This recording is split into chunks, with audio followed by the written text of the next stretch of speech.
So I got some time. I figured I'd try and get a little bit further in Spirit of Justice tonight. Let's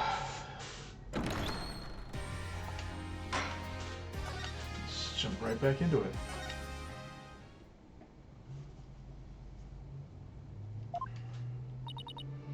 Ooh, that was hairy. Tell me about it. I barely made it through by the skin of my teeth.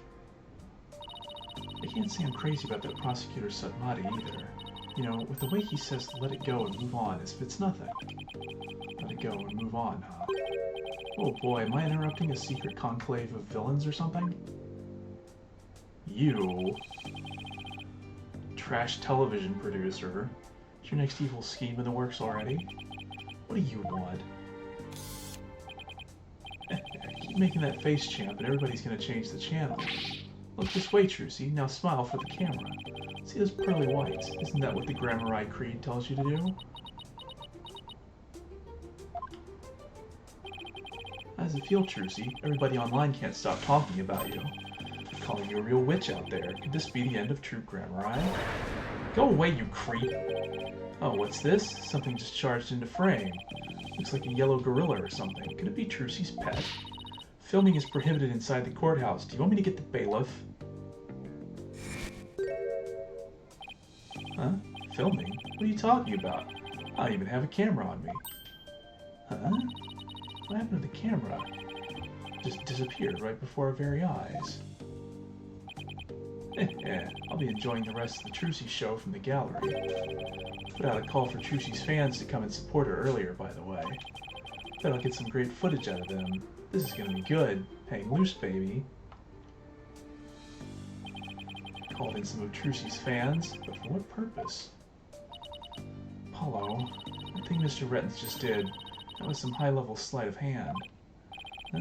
Why would he know how to do something like that? I don't know, but he definitely has some serious magic skills. No way, but I thought he said magicians were all a bunch of good for...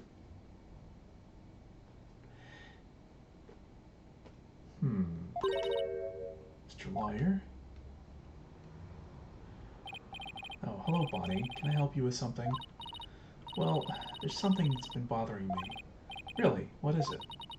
Well, you see... Hey, dummy, what are you whispering to Lobster Boy about? Betty, the heck do you think you are? Are you crazy? You want a piece of this? You know you have to talk to me first before you do or say anything, you harebrain. But I... Shut your mouth, you dumb bunny. Come with me, now. I wonder what was bothering her. There's no way we're finding that out with Betty constantly hovering over her like that. Court is about to reconvene. Will you be alright testifying? Yes, it's just... what Mr. Rettens has up his sleeve. I doubt he's bringing in actual fans. Yeah, probably not. Wonder what he has up his sleeve, too. Better not be trying to get under Trucy's skin right now, of all times. When you're Trucy right, you'll be fine. Oh, there goes Apollo with his best trick. That's right. Whenever I'm feeling down, I always tell myself I'm fine. Alright, I'll give it a try. I'm Trucy right, and I'm fine. Thanks, Polly. I think I can do this now. That girl. Good luck up there on the stand. You'll do great. Thanks. I'll be fine. I can do this. Alright, Justice. You can do this too. Time to focus on the rest of the trial. Oh, boy.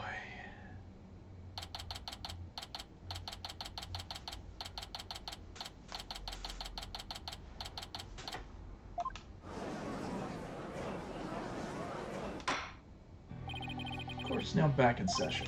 Defendant, please step up to the witness stand. Trucy Wright, magician. Comes the liar. Alright, gallery needs to shut the hell up. Order, the gallery will be quiet, or I will have you all thrown out on the spot. What's with all the hecklers? Bet they're the fans Mr. Rettens invited. A grade-A jerk. Well, he's not going to psych us out. Now then, Miss Wright. The court would like to know if you switched up from the steel sword to a rubber one on stage. So please testify about this issue.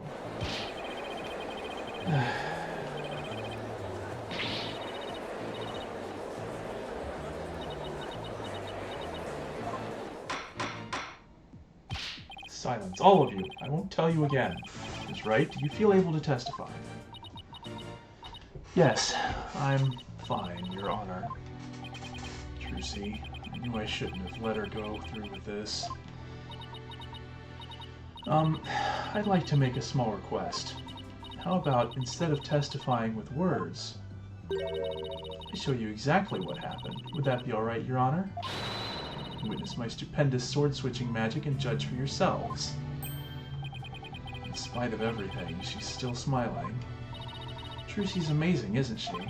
She sure is. She's doing just fine up there. A true entertainer always keeps a smile on their face. She's faithfully following the true Gramorai Creed even now.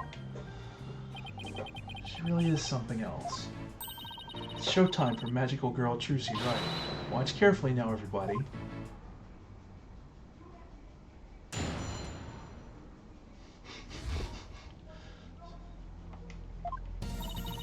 Ladies and gentlemen, please focus your attention on this sword. Allow me to demonstrate just how sharp this blade truly is. See that? No tricks or gimmicks. A very sharp sword indeed.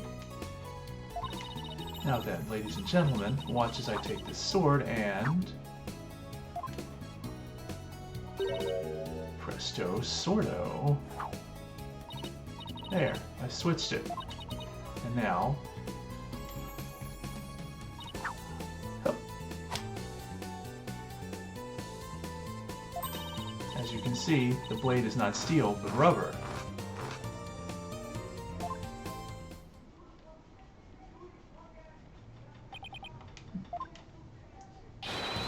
Bravo, Ms. Wright.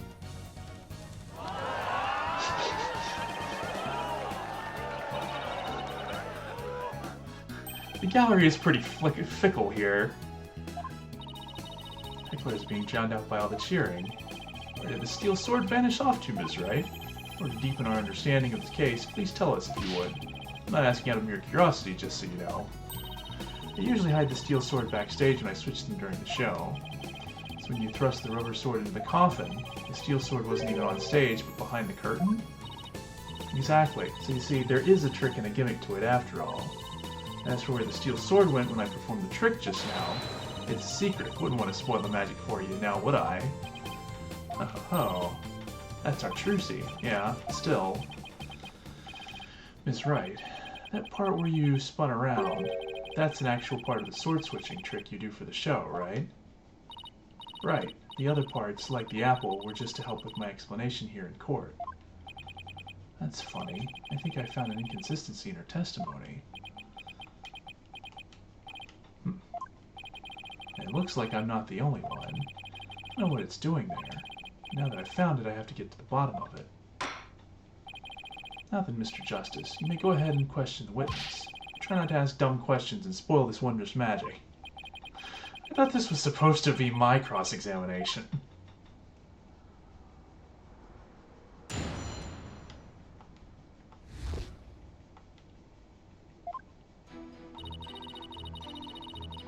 Hold it!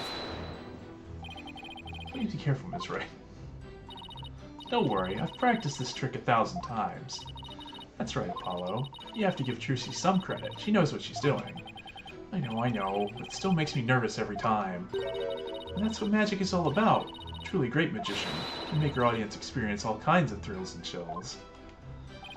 I guess you're right. Better try not to interrupt her too much while she's doing the trick. I don't want to distract her or break her concentration. And now, ladies and gentlemen, back to the exciting world of magic. Allow me to demonstrate just how sharp this blade truly is. Ms. Wright, please don't swing that big dangerous thing around. Somebody could get hurt. Apollo, please don't shout when I'm swinging said blade around. Somebody could get hurt. Oh, yeah, sorry about that. I couldn't help myself. You should know better than to talk to me when I'm on stage. Mr. Justice, I'll see you in my chambers after court is adjourned. Uh-oh. Well, suppose somebody could make me disappear before that happens.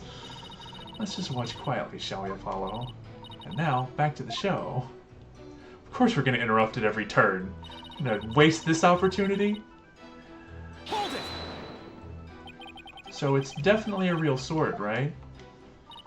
Now, Apollo. I know you're excited, but you have to control yourself. Mr. Justice, if you needlessly interrupt this wonderful magic show again, I will be forced to bring my very real gavel down on your head. Judge seems to be completely taken in by Trucy's magic. Yeah, it's like she's cast a magic spell over him. Better not interrupt her anymore. There's no telling what the judge might do to me. Oh, we're absolutely going to do that. Proceed with your spectacular trick. Alright, here I go then.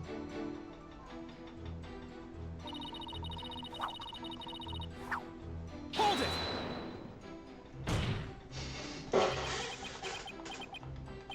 Oops. Did it again. Had enough to hear, Apollo. Can't you listen quietly like a big boy?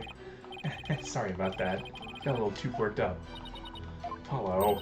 Now, boys and girls, watch carefully and please don't kick the seat in front of you. Take this sword and...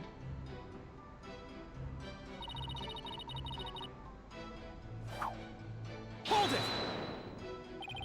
So you switched swords when you spun around just now. That's right. It's the same way I do the trick in the actual magic show, too. Also doing a lot of extra things that I don't do during the show right now, though. The key point is the sword switching. Well, we could prove she did it during the actual show, too.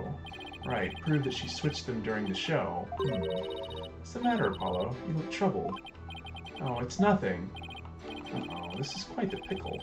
How should I go about handling this? That's right. Please continue with your trick. So you've all just witnessed me switching the swords.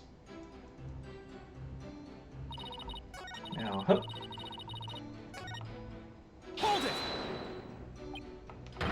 Watch out! You think you're doing, Apollo? But you're putting yourself in danger. I can just stand by and not say something. Mr. Justice, you're putting your head in danger of beating my gavel.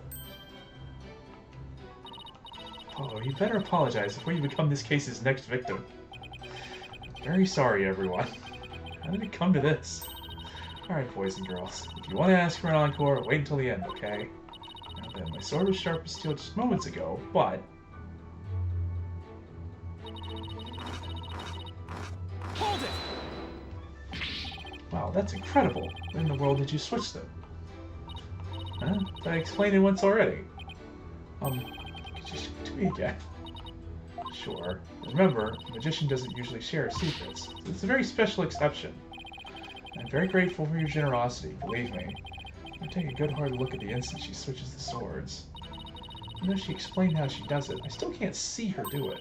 It pulls me away no matter how many times I watch. Yeah, me too. But, what is it, Apollo? Did you notice anything about the way Trucy moves during the trick? I mean, like her movements. I don't get it. What's the real story, Trucy?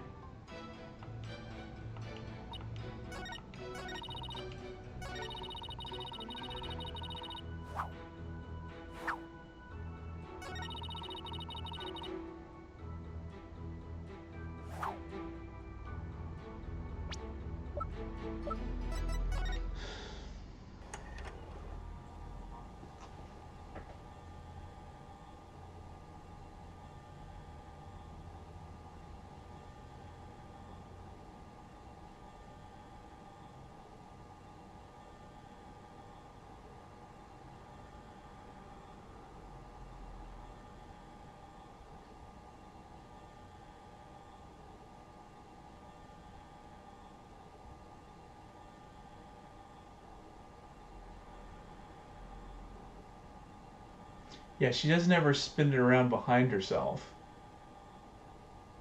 Except right there, but then when she does that, it's not the same movements. I guess we could try presenting this. Objection! That's right, there's something I'd like to confirm with you. What is it, Apollo?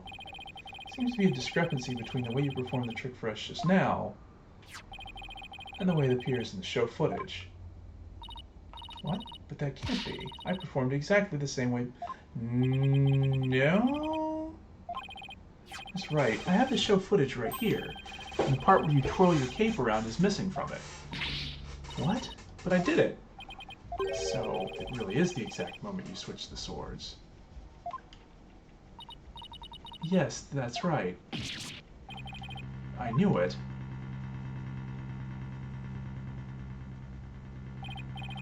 I certainly never expected the defense to expose the accused lie for me. Mr. Justice, does this mean that you are arguing the defendant did not swap the swords during the actual magic show? No, Your Honor, that wasn't my intention. I mean, I did swap them. I know I did. I'm absolutely sure of it. Objection. Human memory is unreliable at best, but in this case, I am afraid that it is the witness herself who cannot be trusted. We can see the footage for ourselves. The claims of this witness are false. But now that it has been proven that the accused did not swap swords, it means that the use of the steel sword to pierce the coffin was wholly intentional. Grr. By the way, was it not you, Mr. Justice, who argued that Mr. Reyes' death was not an accident but murder? I assume you have no objections to that still. It was, after all, your own assertion. The defense, Objection! defense has an objection to you, Mr. Apollo Justice. They demand you to withdraw the discrepancy you pointed out now.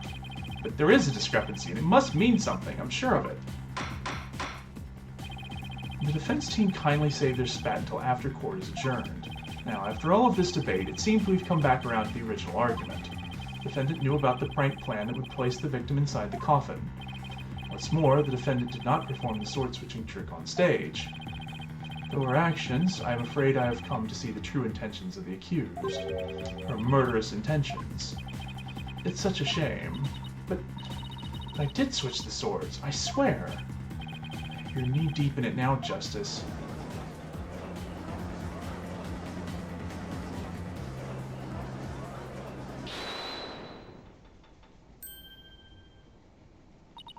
Excuse me. Let's see, you are... which one again? Benny? No, that's not right. Body. It's Bonnie. You were mixing the two names together, Your Honor. Oh, pardon me. And do you have something you wish to say, Bonnie? Yes, Your Honor. I'd like to testify. About what? The more I think about it, the less possible it seems. I don't believe Trucy killed Mr. Reyes. Hey, what's the big idea? Such an incredibly gifted and talented magician would never commit murder. I refuse to believe it. What are you talking about, you harebrained hare? You keep your trap shut. I got a bag of baby carrots for you, so chew on those and pipe down. No, I won't be quiet. What's the matter with you? Didn't you hear me? Trucy said something to me once. Huh? She said, no matter how scared you get, no matter how mean people are to you, you can't give in or give up. That's what being a professional magician is all about. Isn't that right, Trucy? That's right, Bonnie. I've always been afraid to stand up to Betty, afraid to defy her, so I did what she said. When I saw Trucy today, she gave me strength.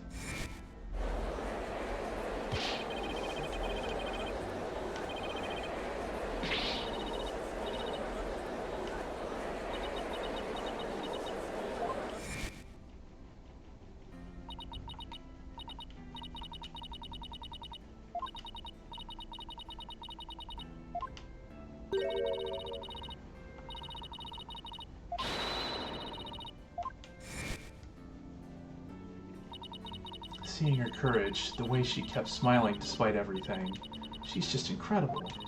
So I'm not going to run away. I'm scared, but for once, I'm going to be brave.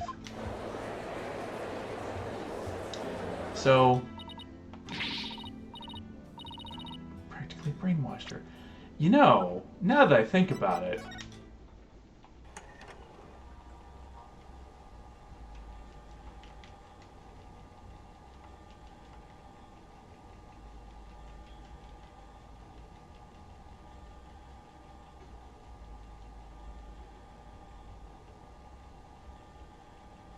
yeah, there's one point where we don't focus on Mr. Hat.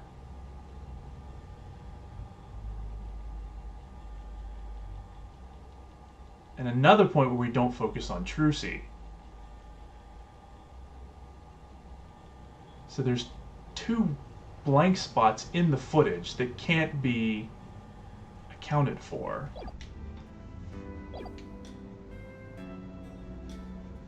So to say that the footage definitively proves her wrong is weird.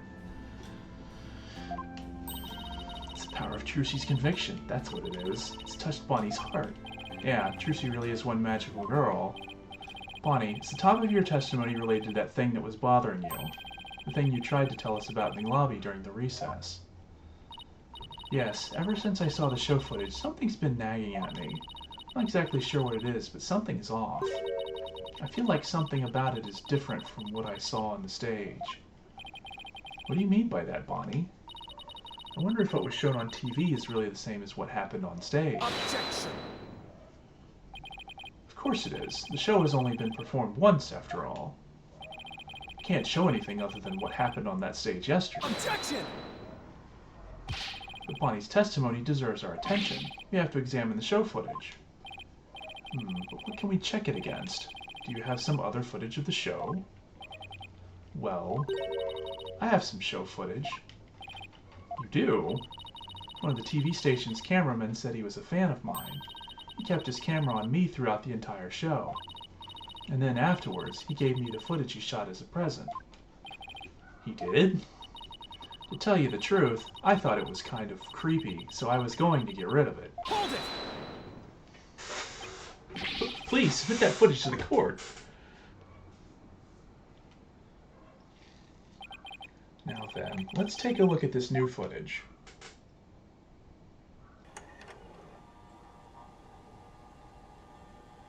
Okay, so that's the part where Mr. Hat jumps in.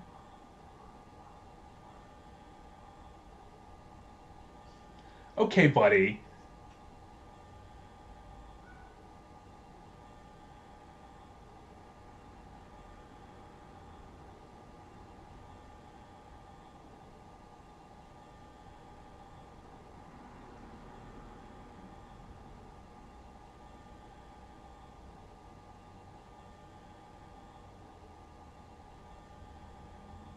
The heck?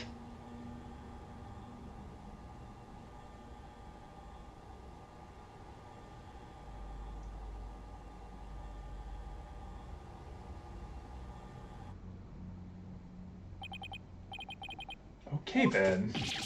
Really did keep his camera on Bonnie the whole time, didn't he? I think this cameraman needs to keep his personal feelings out of his work. Well, Defense, do you still believe this new show footage is worth inspecting? Of course I do. Okay, so how are we going to go about this? Let's try comparing the two. Just might find an inconsistency between them. Inconsistency, huh? Yes, the two pieces of footage are of the same scene, so they should match up. But Bonnie felt there was something off about the original footage, so we can pick out what's different between the two. We'll know what Bonnie found strange. Exactly. Plus, we may figure out why the original doesn't show the sword-switching trick. Your Honor, the defense would like to compare these two pieces of show footage. Very well, I will allow it. A waste of time.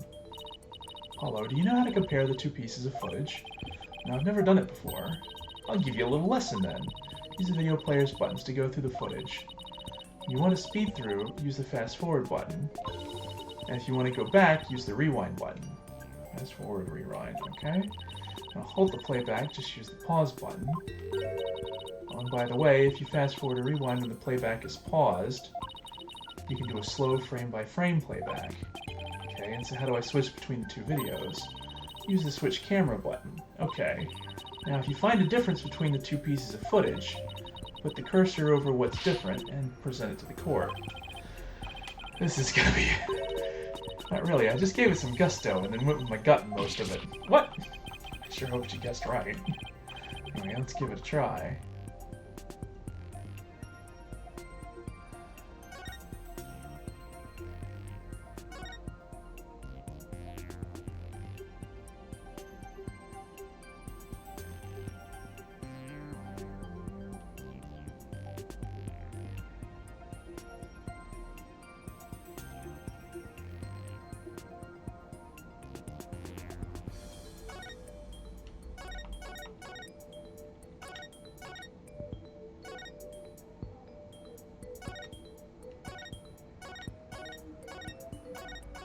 Okay, so we don't know for certain, because if he's still in the smoke, then he wouldn't see the,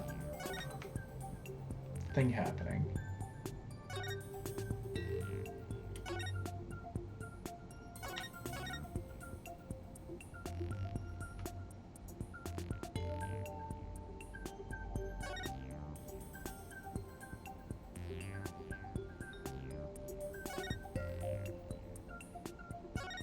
Okay, so she walked over.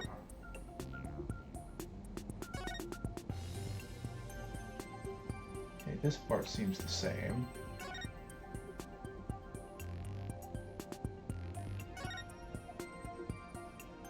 So the smoke goes off. And then the... Okay, so we can't see Trucy at all in this shot. That's when she's facing that way.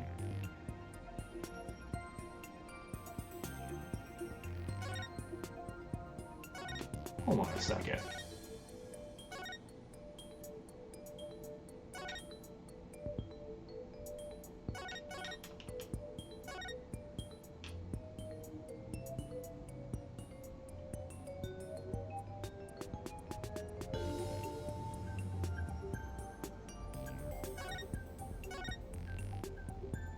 Okay, so that part's the same.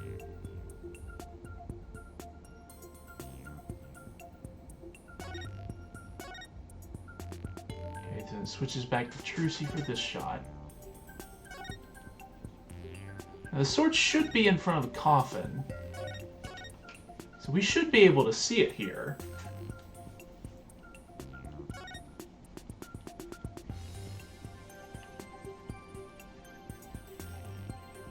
Take that!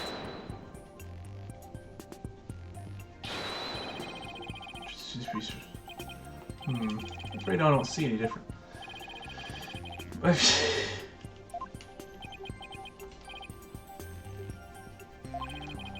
Alright, these images for such a long time. It's starting to make my eyes feel funny. That's what they call eye strain.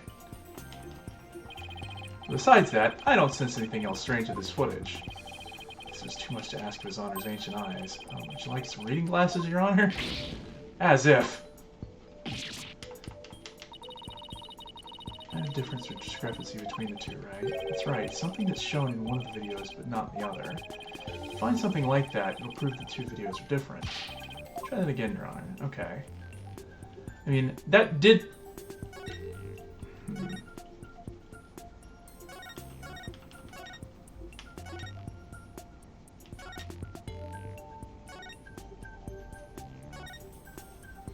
mean, that's the... Yeah, the cards flying at them is definitely weird.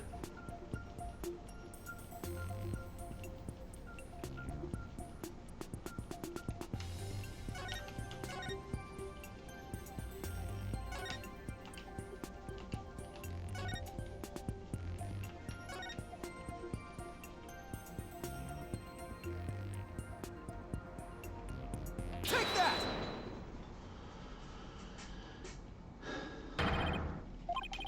Hey, look at this scene and compare it to the video shot from the front. Oh, the playing cards don't appear in the video shot from the front. Hey, you're right. What's going on here? That's right. What can you tell us about these playing cards? Oh, those? They're the cards I throw when I do the sword switching trick. What? Mr. Justice, does this mean... Yes, it means that the sword switching trick was cut from the TV show footage. So the footage was edited. Yes, with malicious intent. That is absurd. Well, we must get to the bottom of this right away. Bailiff, the TV station might still have the unedited footage. Go see what you can find out. Yes, Your Honor.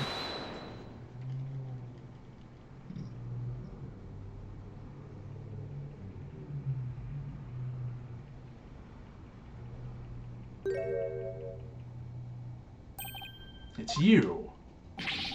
Now hold up, Your Honor. This is all just a big misunderstanding, believe you me. Give a guy a chance to defend himself before you start pointing fingers. And who might you be? Right. Sorry about that. Got ahead of myself there. Here's my business card. Charmed to make your acquaintance, Your Honor.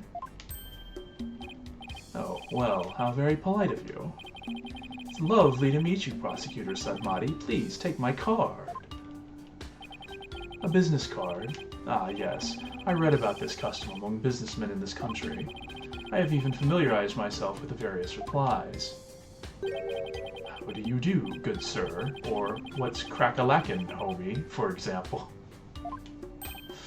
Oh, you're from Take-Two TV, are you, Witness?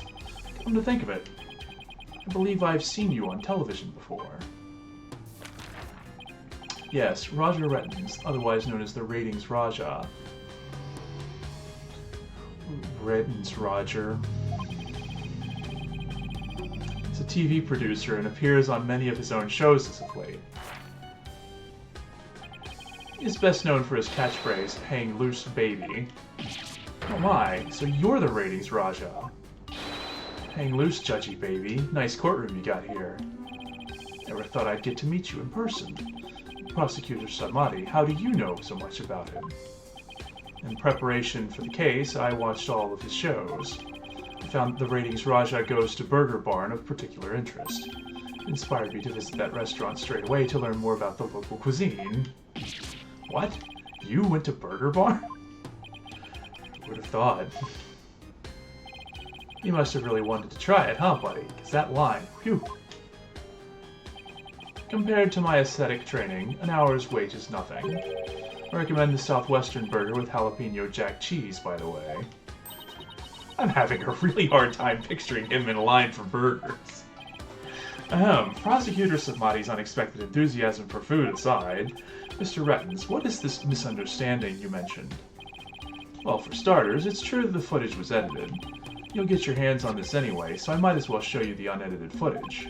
It's a pretty long video, so I'll just show you the part with the playing cards. You can see the cards when Trucy spins around, so keep your eyes peeled.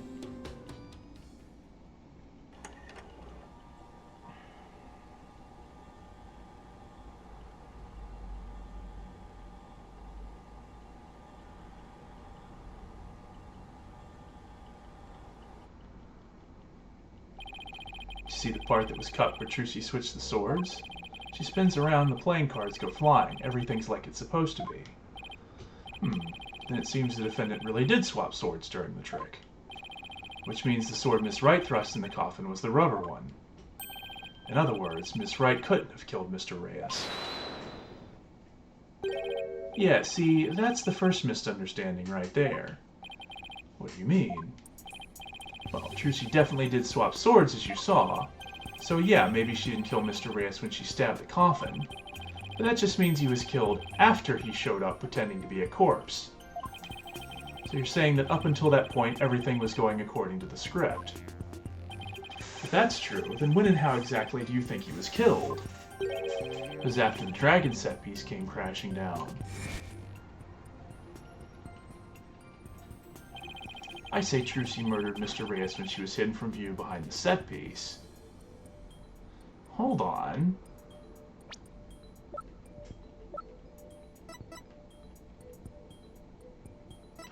We don't have the other one.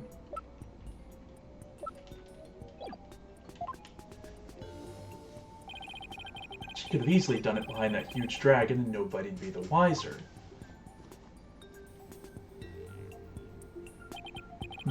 I see. Indeed, there is a ring of truth to your assertion. You bet. Plus, there's a suspicious-looking shadow in the footage, too. It's toward the end of the footage, just before the dragon hits the stage. Might be easier to just see it for yourselves. Yeah, this was something we noted, or I noticed.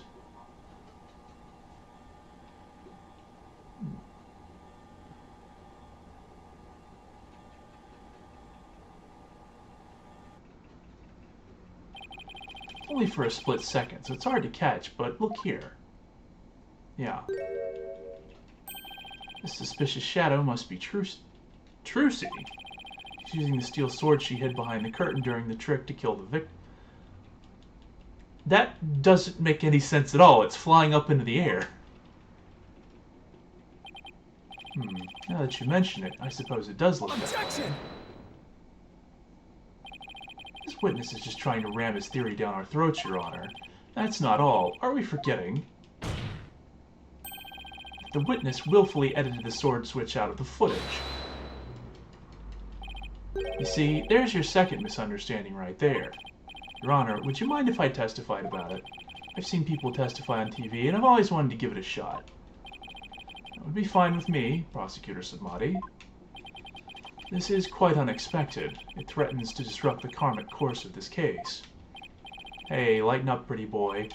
You're gonna like what I've got to say. Promise. Very well. However, if you do anything to impede the last rites for the victim, I will have you removed. Alright, with Prosecutor Sadmati's permission, please give us your testimony, Mr. Rettens. Roger Rettens, the ratings Raja, now Kaiser of the courtroom. I'm taking over the floor, so listen up, loyal viewers.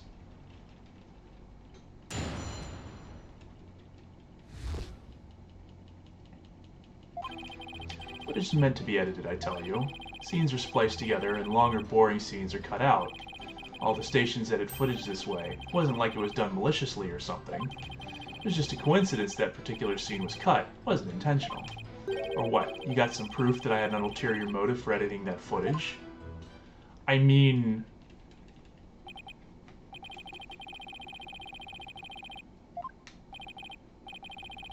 Objection! Coincidence? That's just a little too convenient if you ask me. Ooh, an objection. How cool. Sure packs a lot more punch when you hear it live. Do that again. I want to get another shot from a different angle. My objection is not for your entertainment. And cut. There, I got some good stuff there. Mr. Rettens, filming is prohibited inside the courthouse. Whoops, my bad, Judge. And if the defense has an issue, it can point it out during its cross-examination.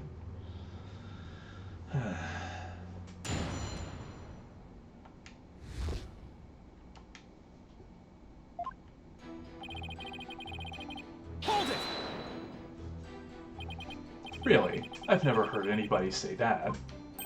It's common knowledge in the TV world. You got any idea what a snooze cruise would be to watch a magic show without editing? A magic show like that one, anyway. That was ice cold. Anyway, editing is what makes TV worth watching. Scenes are spliced together and long or boring scenes are cut out. You saying you thought there were boring scenes in Miss Wright's magic show? Gotta ask, that script and presentation deserve a place on the cutting room floor. Broadcasting that mess as is would have been a complete disaster.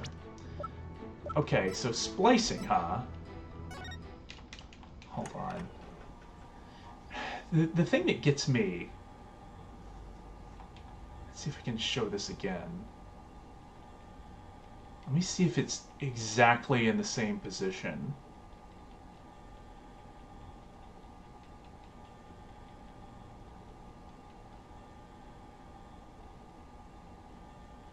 Okay, it's right there along the line of the right clubs.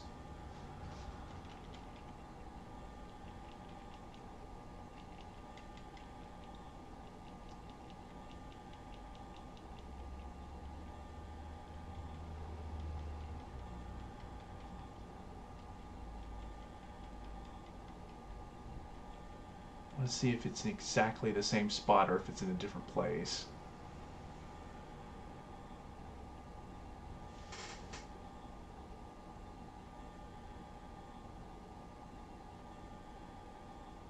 That one was... I don't think it was the same spot. I think that one was... Yeah, that one was further to the right, so never mind. That's why I had to edit the footage. It's just what a TV man does. What didn't you like about the show, exactly? The whole thing. It's a major snooze fest. Maybe common folk like you don't get it. The show's only as good as how loud, flashy, and trashy it is. It's plenty loud and flashy on its own. All you did was add the trash. I suppose each industry has its own way of doing things, just as we in the legal profession focus exclusively on evidence and testimony.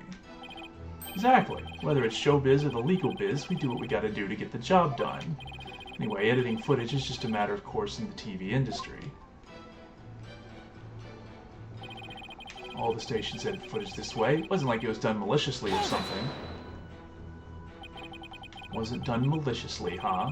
I get the distinct impression that you bear feelings of ill will toward Troop Grammar Eye. Huh? What makes you think that? or things that you yourself have said.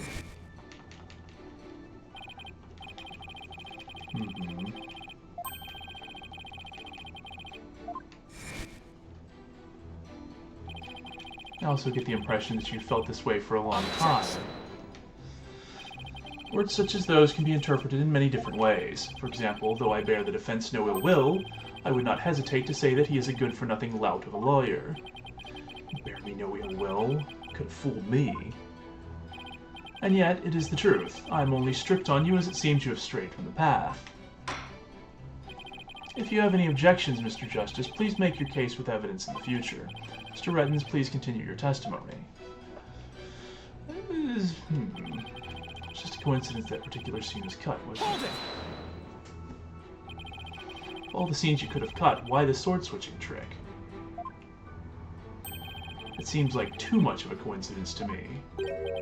Oh, so now you're going to tell me how I'm supposed to edit my programs, big shot. It's hard being the boss kid. You gotta make the tough choices, like which content gets cut. Let me ask you this. Why exactly did you make such a tough choice in this case? You wouldn't understand, champ. It's all about artistic vision. I tell you, people tell you how to do your job when they don't know the first thing about it. I know TV, but I know evidence law, and boy do I have some for you, champ. You might not be able to show that your selective editing was intentional. However, I know you bear the defendant ill will, and this is the evidence that proves it.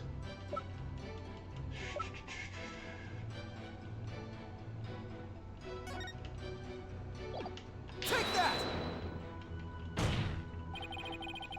Oh, never mind.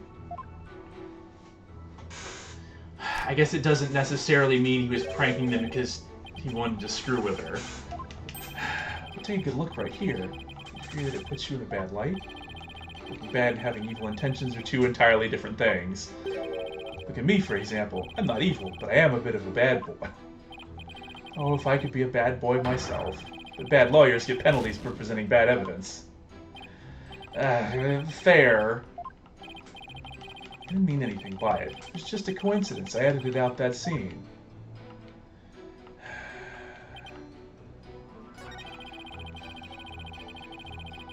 Hold it! What other scenes did you cut from the footage? Huh? Oh, no others, I guess. I mean, you only edited out the sword-switching chick scene and nothing else. Don't you think it's too much of a stretch to claim that it's mere coincidence? Objection! No matter how artificial you find the affair, stranger things have happened on their own. That is, unless you have something with which to prove otherwise, defense. Well, if you have a valid criticism of Mr. Rettens' testimony, feel free to counter with evidence. It would sure make things easier if we had some. The defense team needs to be edited out of this trial. That's what they need. I'll have to clean up this footage later. Isn't really gonna put this on TV, is he? And to prove malicious intent is tough. All he has to do is say it was all a coincidence. We need to find some foothold if we want to make any progress. This guy doesn't seem like the type to slip up, so we'll just have to get the information out of him bit by bit. Okay. So first of all, this one...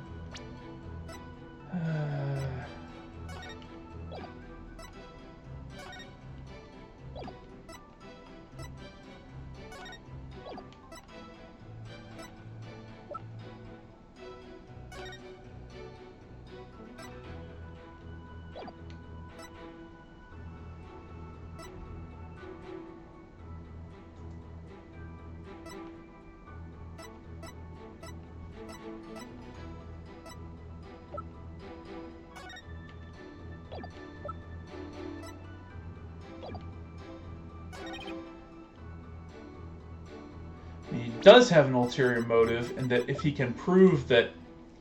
This is a bit of a stretch, but if he can prove that Trucy is liable, then he gets $3 million.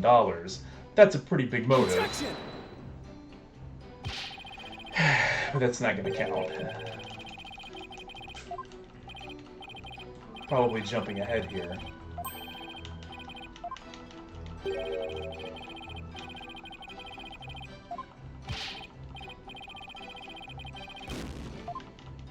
Yeah, it's got to be...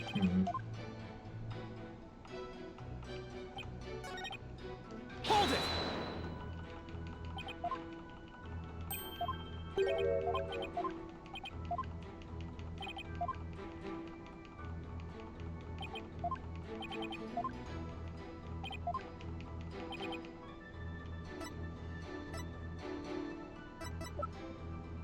Okay, so it wasn't the prank plan script.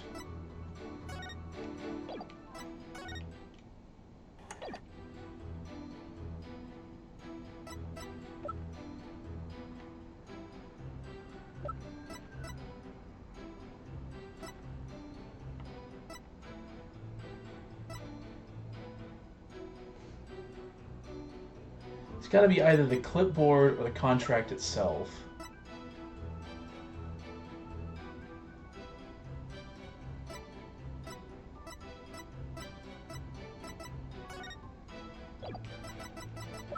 My guess is this is the more one that says it's dishonest. Take that! What's that you got there? The contract you had misread. Okay, so I could have done either one of them probably. Contract between the first party, Take-Two TV, and the second party, Miss Wright, reads, if through the fault of the second party, the show must be cancelled in part or in full, the second party will pay $3 million as compensation to the first party. $3 million? That's a completely unreasonable sum. I couldn't agree more, and of course Miss Wright doesn't have that kind of money. Nevertheless, Roger Rettens had her sign this unreasonable contract anyway. Or more accurately, he conned her into signing it. Conned her? How did he do that? There's a trick to the clipboard that was used by Miss Wright to sign her contract. It houses carbon paper that can secretly copy her signature onto other documents. Oh, come on now, that's quite a nasty accusation you're slinging my way. For starters, you don't have any proof I had anything to do with that carbon paper stuff. Just because Trucy and her agency can't pay up, that doesn't mean I conned her. But $3 million, it's not totally out of reach for the average person. In any case, this is important new information. Please add it to your testimony, Mr. Rettens. Where's your proof linking me to that tricked-out clipboard? You don't have any, do you? Hold it! Clipboard is yours, though, isn't it, Mr. Rettens? Well, it belongs to the TV station anyway. That much I know. Maybe it was an old prop from one of our TV shows that got used by mistake. Or maybe you used it on purpose. To con Miss Wright. Yeah, we're gonna have to prove it. Proving malicious intent is always just incredibly aggravating. Use this trial to try to get out of paying your agency's debt. That's not what I'm doing. If Mr. Rettens is connected to the carbon paper, huh? Trucy's signature is copied onto the fake contract. There must be an original contract that Trucy actually did sign. True, but I bet Rettens is too savvy to leave something like that behind as evidence. What if her signature is copied onto more than just the fake contract? Like a third... Yeah. Uh-huh. What are you guys whispering about? Let me continue my testimony. So that's how we get him, because literally... they're the exact same... It's the exact same signature. Objection! Must be quite the con man if you can fool a magician with a simple trick. But if you think you can con a lawyer, you're very much mistaken. Hey kid, would it kill you to enunciate in front of the camera? You know, like a newscaster. I'd like you to take a look at Miss Wright's signature here on this note. Well, let's compare that signature to the one here on this contract. Well, would you look at that? They're exactly the same. That's right, Your Honor. Not just similar, but exactly the same. Nobody can sign their name in exactly the same way twice, unless it's a copy. Signatures are proof positive that you conned Ms. Wright, and they definitively prove your malicious intent.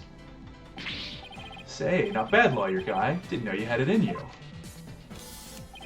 This is really getting interesting now. He'll get great ratings for sure.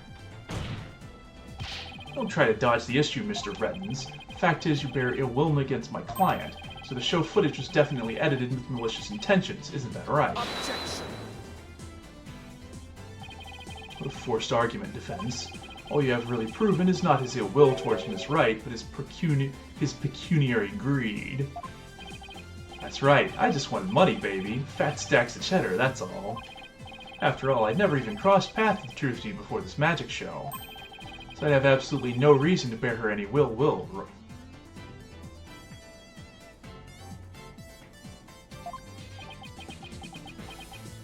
It's a suspiciously specific statement. Ill will, huh? That chance, this guy definitely has some major hate for Trucy.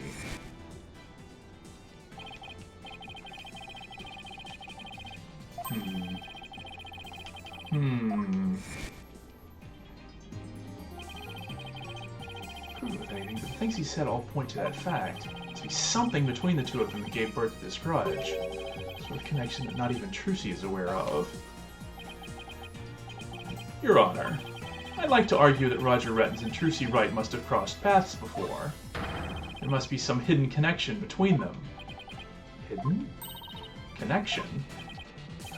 What is it now? Just what are you getting at, Mr. Justice? It's futile to even ask, Your Honor. Surely it is just another one of the defense's feckless claims. Objection!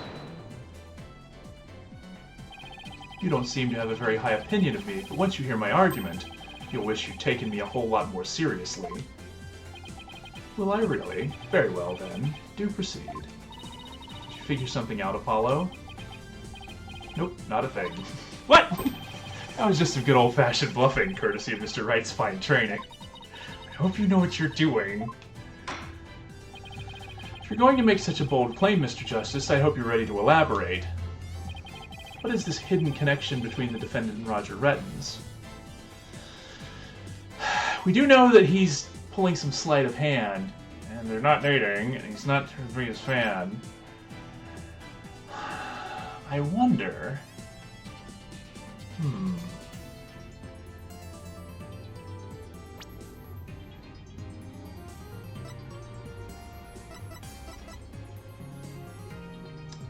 I don't...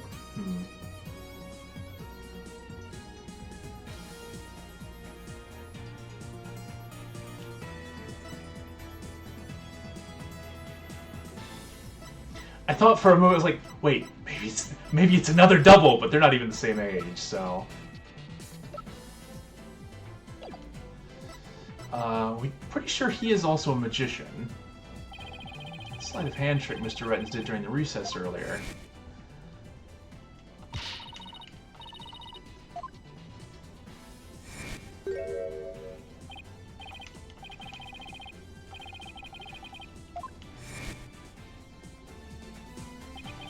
What if Mr. Rettens is a magician too? What if? I believe it's up to the defense to fill in the blanks, not me. Well, if he is, he may have had some contact with Ms. Wright somewhere along the way. Objection!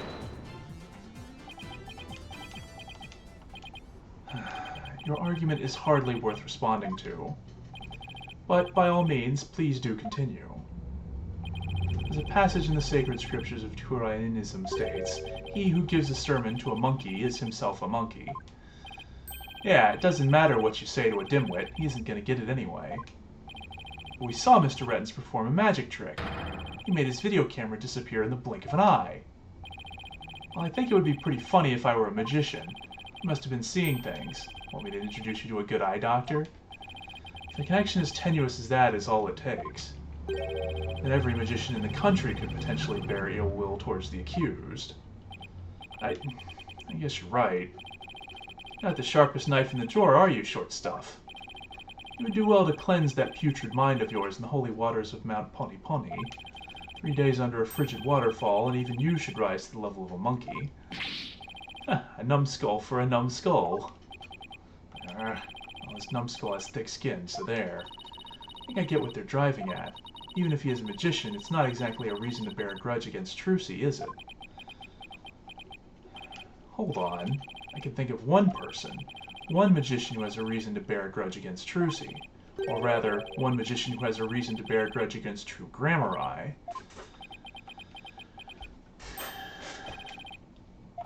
No way! Something wrong, Mr. Justice? Your Honor, the defense wishes to submit evidence at this time. I see. What sort of evidence do you have for us? Evidence that points to the real killer, the one who had a motive to commit this crime. What?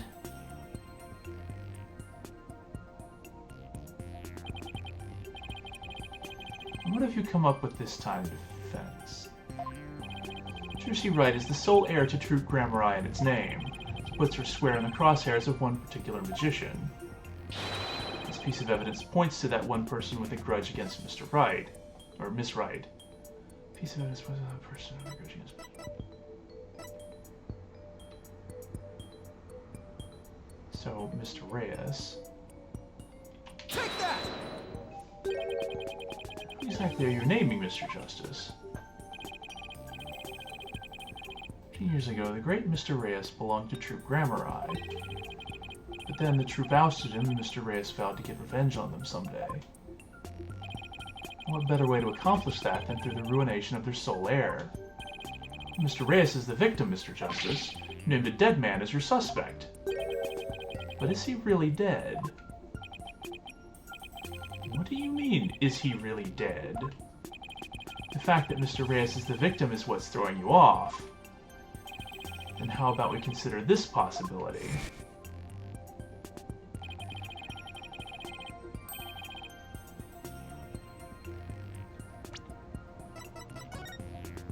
His right arm... We can't see it from here. Is there any other... No, you can't see him in the photo, or in the video. But if his arm doesn't have that scar on it... You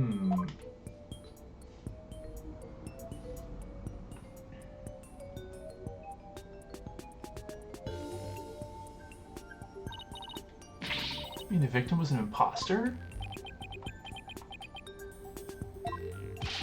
Not Mr. Reyes, then what about the real Mr. Reyes? Would mean the real Mr. Reyes is still alive. That's absurd.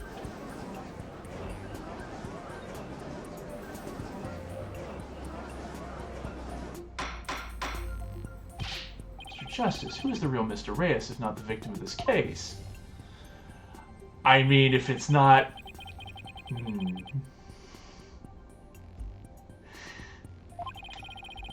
The trick to this entire case.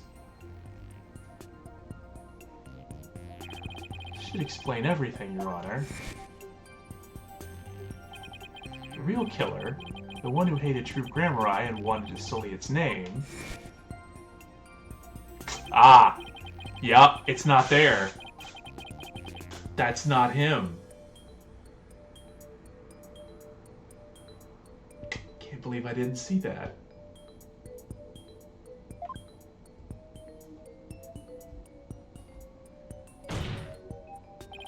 The real Mr. Reyes is... Hey buddy, you want to roll up your shirt sleeve for us? Take that! Yes, yes it is. Roger Rettens. The real Mr. Reyes. What?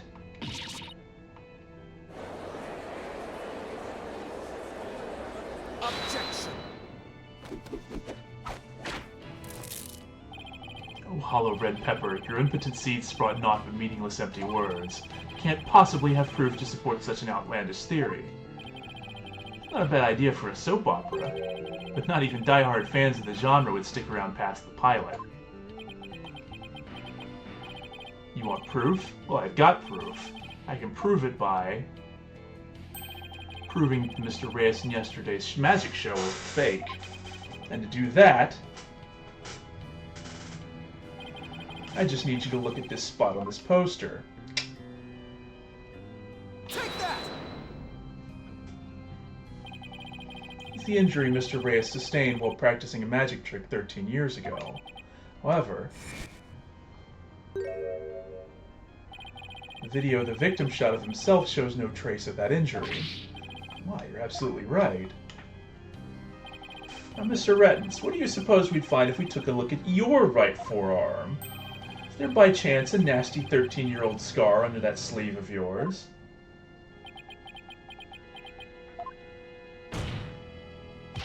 Well, Mr. Rettens, why don't you roll up your sleeve and let the court have a look? Or are you hiding something else up there?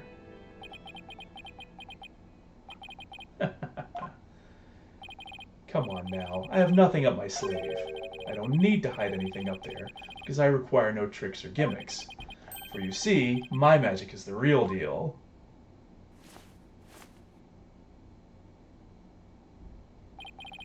Is this what you were hoping to see?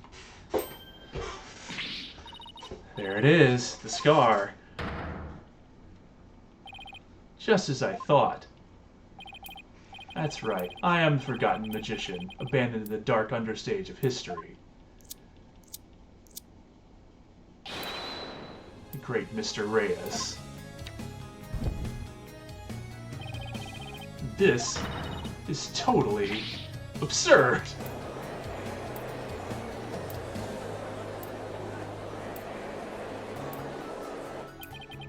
Oh, how ironic, wouldn't you say?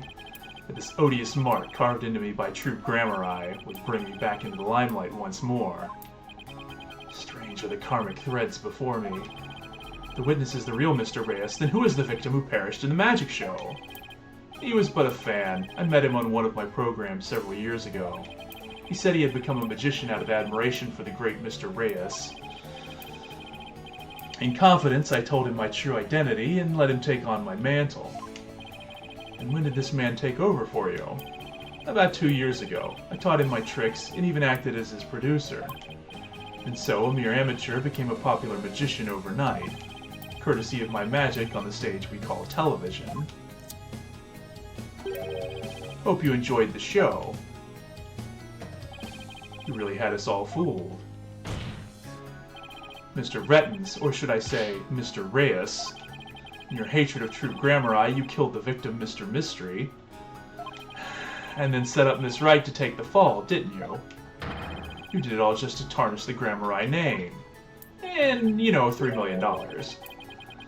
No idea what you're talking about, lad. I set up the prank, that much is true, but it was simply a harmless joke on Trucy, I assure you.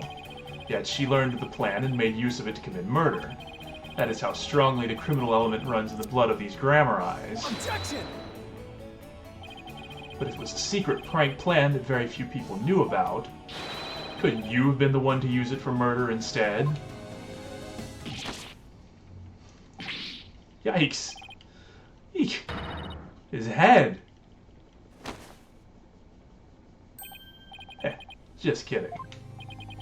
What the heck was that? Heed my words, lawyer lad, for I fear your grasp on reality is slipping. I do believe I told you that my magic is real, employs neither tricks nor gimmicks. Enough with the ambiguity. Why don't you make your point already? My alibi is as pristine as ever. Wouldn't you agree, Prosecutor Sadmati? Yes, I suppose that is correct. The witness does have a solid alibi. What? Recall defense that at the time of the magic show, Mr. Rettens was at Take-Two TV. A fact that many people can easily attest to. Ah, that's right. I forgot all about that. Oh, so what do you think, Your Honor? Would you like me to testify on the matter? Yes, I think you'd better. Please tell the court more about your alibi. Very well then, on with the show. You watching Magnifi Grammar? Time has finally come for my magic to snuff out your precious pedigree. And Grammar line will be no more. I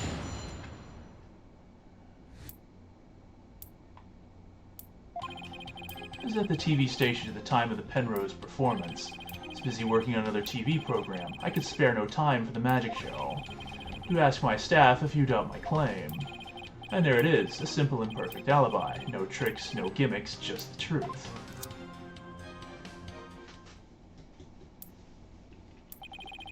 You understand now, perhaps. I had not graced the theater with my presence until after the incident. So how could I have committed the murder? The staff did say he was there at the station, so it sure does sound like a rock-solid alibi. That can't be right. If Mr. Rettens is the killer, he'd had to have been at the theater. There's got to be a hole somewhere in his story. I assure you, there are no holes on Mr. Reyes' stage. No tricks, no gimmicks. True magic doesn't need trapdoors to escape through. Do enjoy my show to the fullest, and my real alibi.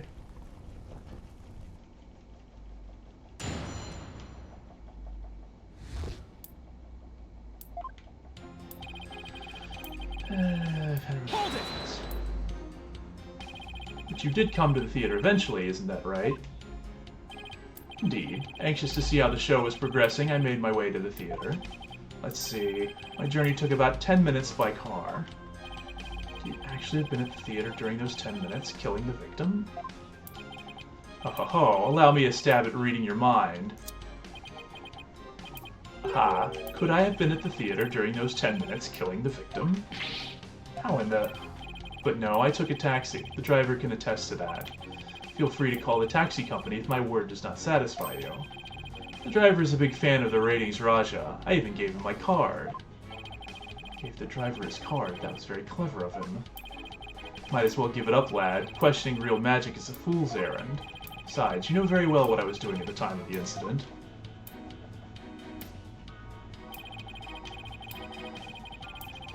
Hold it! What is this other TV show you were working on? My own special project, you see. One moment. Perhaps this is more appropriate. It's a Ratings Raja special production. Yeah, hang loose, baby. It's called Desperation Regeneration. You switched personas just to say that? What's the show about? Washed-up has-been singers and comedians get together and play musical chairs. The winner of the game is given a second chance at their career. Priceless prize for chumps who washed up too early in life. Sounds great, right? I suggest you appear on that show, Mr. Justice.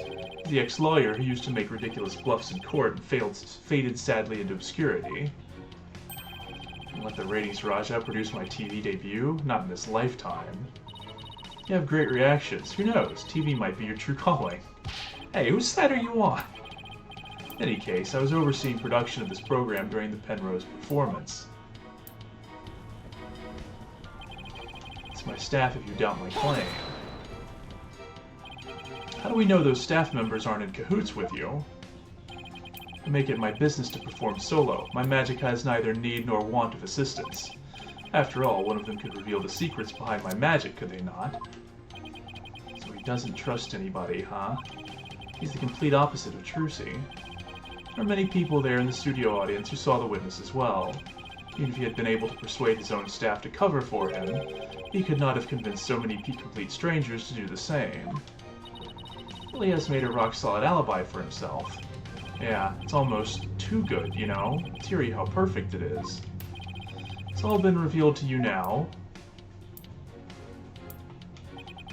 And there it is, a simple and perfect alibi. No tricks, no gimmicks, just the truth. I've got it. Do you have a brother? A brother that looks exactly like you, maybe? Again with the twins business. You think the audience will let you get away with using the same gimmick twice in a row? If you do not believe him, Defense, why not investigate for yourself? Though I am sure your efforts will prove too thoroughly fruitless. Yeah, I guess the twins theory is a little far-fetched. I mean, it happened once.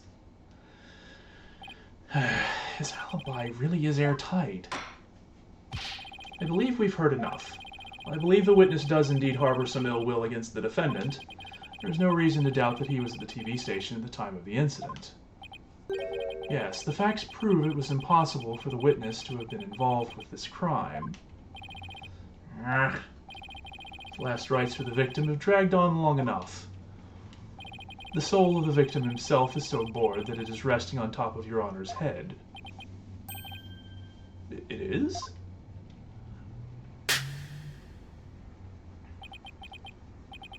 The time has come. Let us punish the sinner and guide the victim's soul to the Twilight Realm. Apollo, Trucy will be thrown in prison, and we'll be out of a job. If you catch tasty fishies, will you sell me some at a good price? I told you, I have absolutely zero intention of going off on a tuna boat. Think, Justice. You have to figure this out. It's no use. I can't find a single flaw. So what now? Oh, behold, my never-ending magic show. Come for the awe-inspiring showmanship of the great Mr. Reyes, and stay for my grand illusion to the end of time. Ha ha ha ha. Wait, is he saying...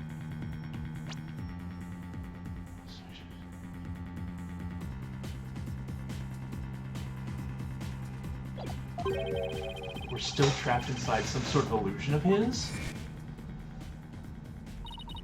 That's what professional magicians do. They make their audience see something that isn't really there. In other words, you make us see illusions, right? We call it misdirection. While we keep you busy believing one thing, we're busy making something else happen. What we say is there really isn't, and what we say isn't there actually is.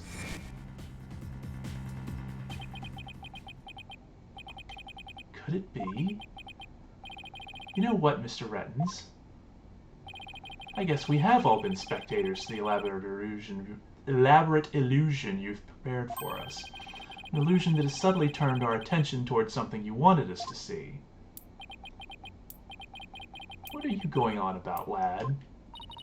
You got something, Apollo? I just remembered something Trucy said about misdirection. What the magician says is there really isn't, and what they say isn't there actually is. We've all been taken for a ride by Mr. Rettens' magic, and maybe he's made us see something that wasn't really there. It's time to rethink all of my assumptions about this case.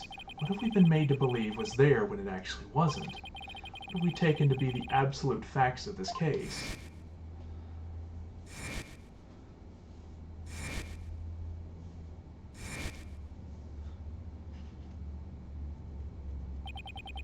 If I reevaluate the validity of all of these things, then just maybe... Athena, there's something uncanny about this case. Okay, what is it? Rettens' alibi. It's too perfect. It's true, it's like it's impossible to break no matter how hard we try. Maybe that's the trick. Maybe that's exactly what he wants us to think. I'm not following. We're not making any headway here because we've been so focused on breaking his alibi. Oh, I think I get it. You're saying he's using misdirection on us. So, the problem isn't that he has an alibi. The problem is that the victim wasn't killed when we thought he was? Definitely a possibility. Would the defense care to share with everyone what it's discussing over there? Your Honor, we believe that if we were to reconsider a certain assumption, we may finally arrive at the truth. In fact, I think we'll even finally see who's hiding behind the curtain, so to speak. And what is this certain assumption you're thinking of? This is the one key assumption we've been taking for granted this whole time. I mean, it's gotta be the crime scene. Or...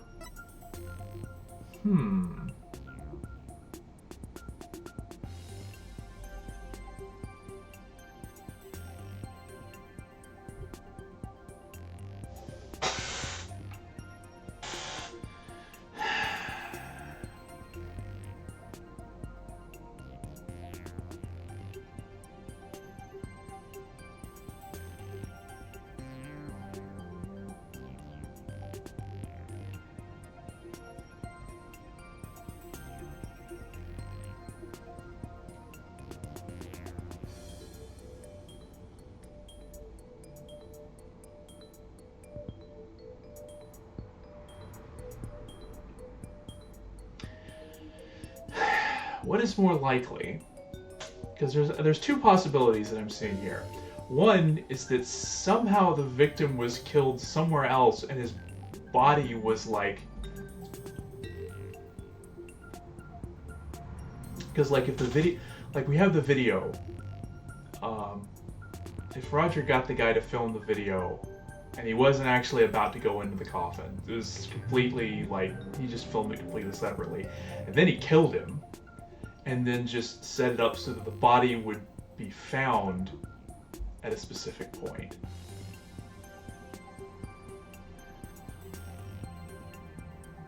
Or is it more likely that he set it up so that something somehow killed the guy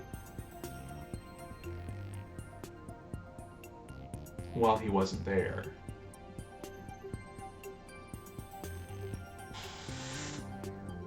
Run with this one. I feel like it's more likely that he set it up so that like but if it's the problem is his alibi.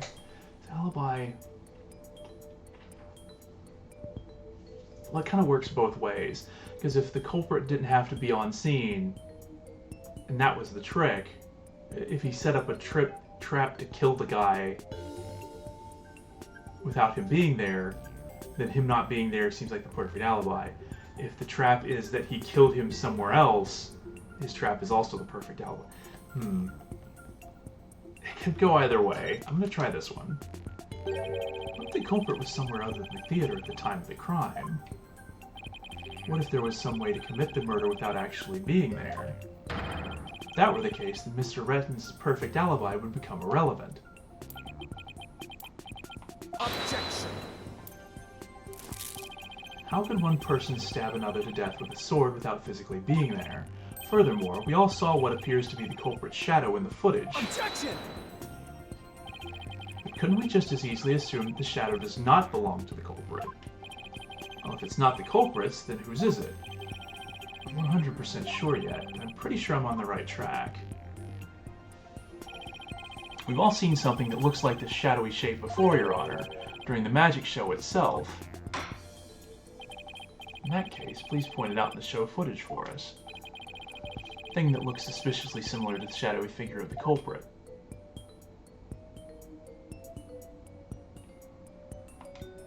Take that! I mean... Mr. Justice, how does that even remotely resemble... Oh. I thought it was... I mean, okay, maybe I'm supposed to... Okay, I think I'm supposed to wait until the first shadow goes by. Never mind. Pretty shady to me.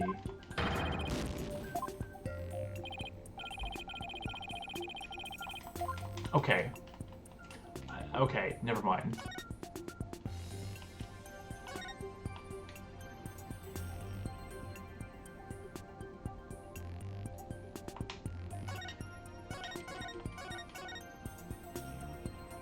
Take that!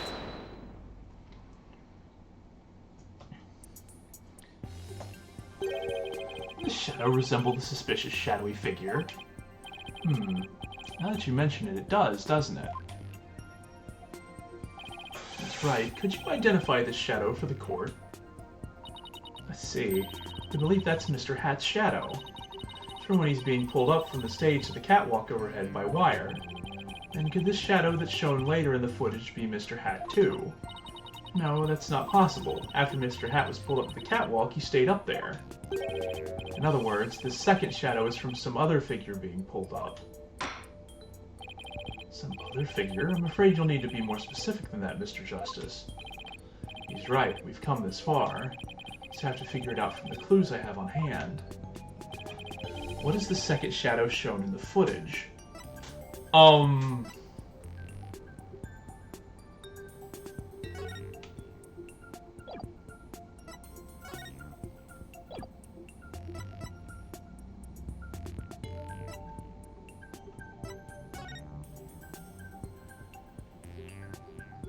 I guess it could be him?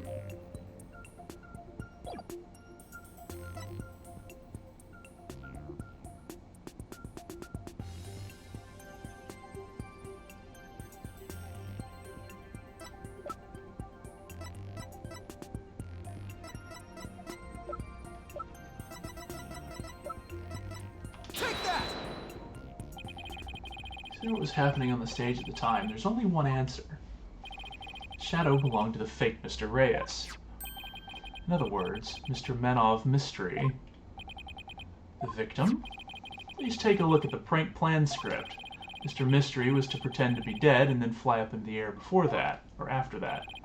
Isn't that right, Mr. Rettens? Indeed. And what of it? I contend that that's exactly what happened. Yeah, he does have the stunt harness. It's most likely attached to a stunt wire so that he could be pulled up into the air.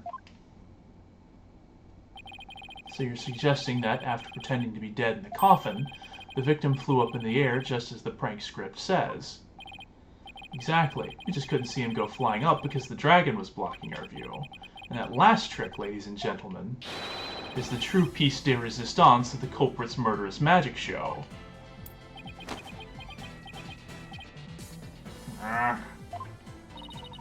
tell me.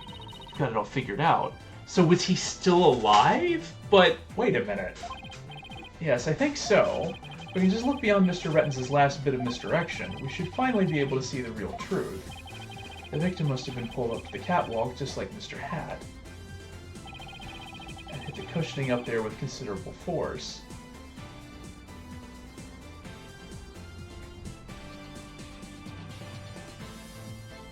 To figure out what else happened up there at that time. Are you ready to elaborate, Mr. Justice? Yes, Your Honor, I'm ready. In that case, please answer me this. Why did the culprit make the victim fly up in the air like that? To murder him? I mean, it's possible that he wasn't dead yet, and the thing yanked him up into the air, killed him, and then dropped him back down.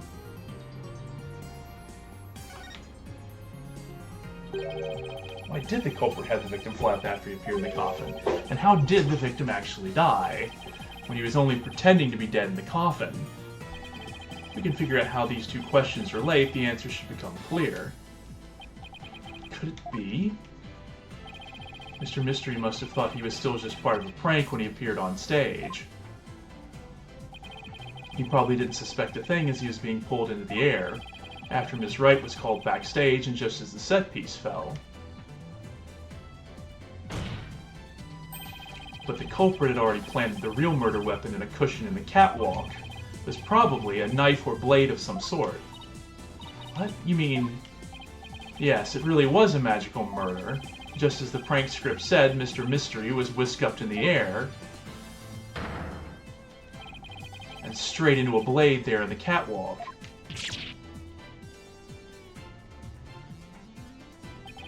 In other words, this murder was committed remotely through the use of a magic trick, which explains why there wasn't freaking blood everywhere on the coffin, like I'd said in the first place, because he wasn't actually dead yet.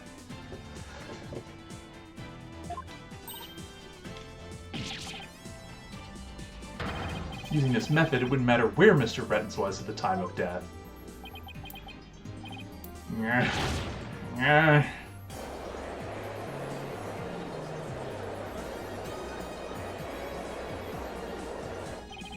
But how exactly does it work, Mr. Justice?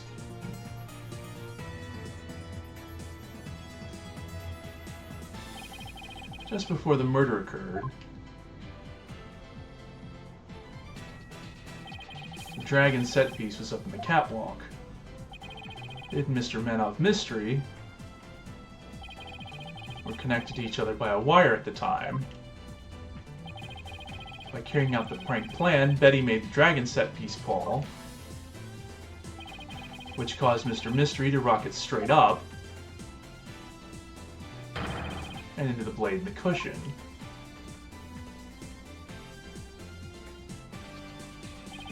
The cushion is high up enough to be hidden from the audience's view. That's why nobody saw the blade.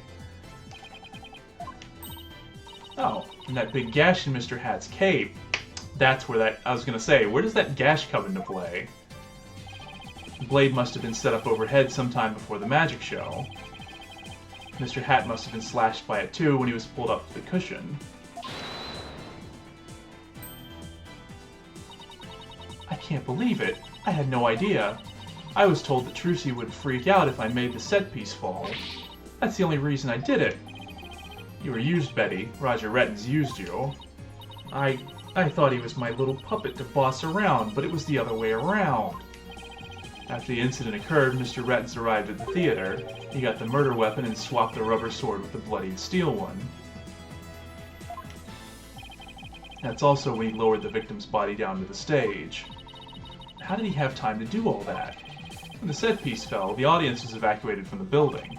He was able to do all those things after the fact because there was no one around to see. A horrific murder camouflaged by a spectacular magic show? Sounds like the kind of murder only a magician could pull off. As long as the show proceeded as it was scripted, Mr. Mystery was doomed to die. That's why it was you, Mr. Rettens, who killed the victim, all the way from the TV station. This prank plan, or should I say murder plan, proves your murderous intent.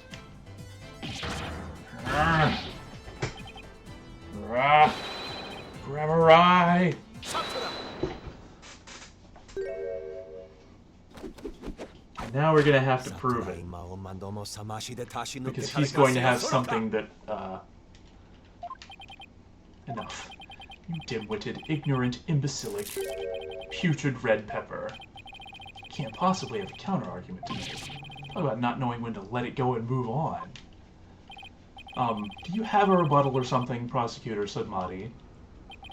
No blade of any kind was found in the catwalk, which means you have no evidence to support your theory. But Mr. Rettens retrieved it after the fact. Which still leaves you with no way to prove your wildly fantastic remote murder theory. But without proof, does it not make more sense to believe that the murder was committed there on the stage? That's where the blood-stained sword was found, after all. That is a very good point. As the only person who could have committed the crime there on that stage, Trucy Wright remains the prime suspect. It would appear that what you call truth is little more than a cheap parlor trick. In the end, you have done nothing to prove the accused's innocence. It is time to at last let it go and move on.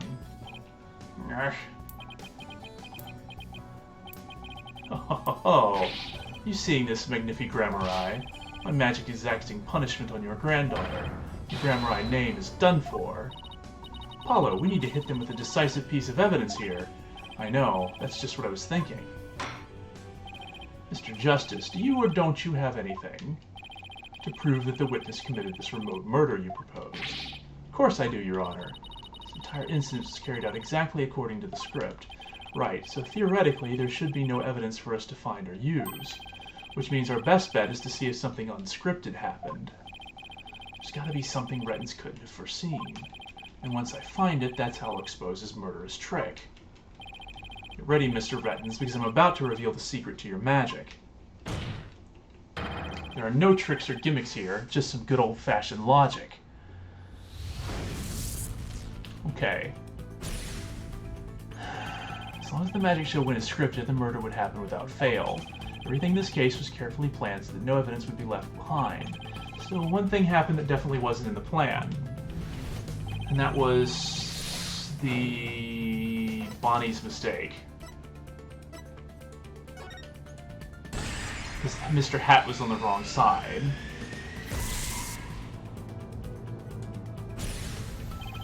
Mistake during Trucy's escape trick. Mistake by making a magic trick. Mr. Hat's permission. Her life choices. I'm tempted to pick this just to see what happens, but it's Mr. Hat's positioning.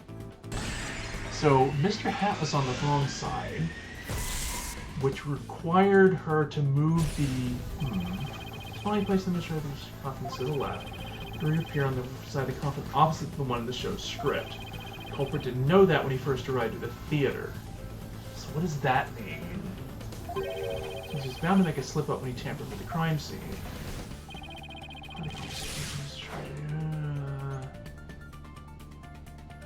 Oh! This is the whole... This is what happened with the whole thing on the... yeah.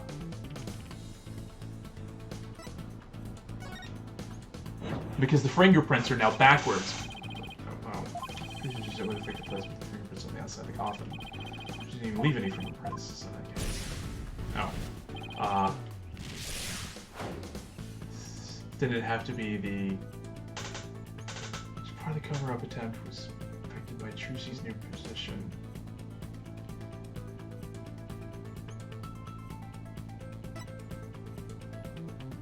The edited... Wait. Was it the edited show footage? That's why he had to switch them out, because she was on the... No. The discrepancy between the two videos prove the footage has been edited. Didn't have anything to do with the truth. Oh. Okay. I wasn't on the right thing on this one. What with the blood in the coffin hole?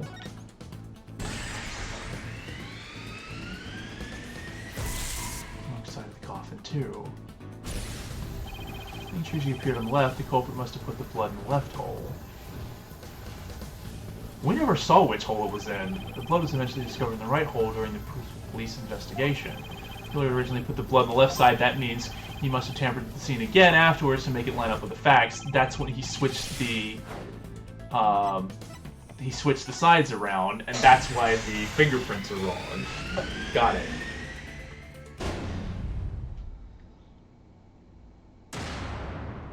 Okay. Must switch the two panels to make the blood stain fit the facts. The switch might as well give rise to something unnatural. Yep, there was something unnatural. It's just the evidence I need. Okay, got it. This intense stare. Very conclusive proof of your guilt. Another bluff, is it? There's no way you have anything of the kind. The magic is real. Objection! No, there are tricks and gimmicks to it, just like any other illusion. What? After the murder, you switched the left and right panels of the coffin, didn't you? Gah. And because you did, you left behind something very unnatural for us to find.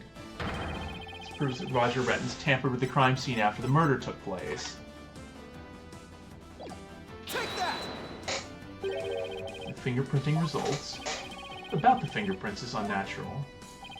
Let's take a look at the prints the victim left inside the coffin, shall we?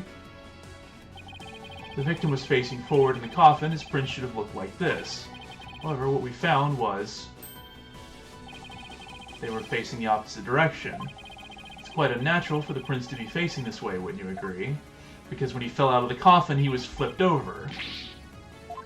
Now, how did they get this way? They got this way because the culprit thought the magic show had gone according to script.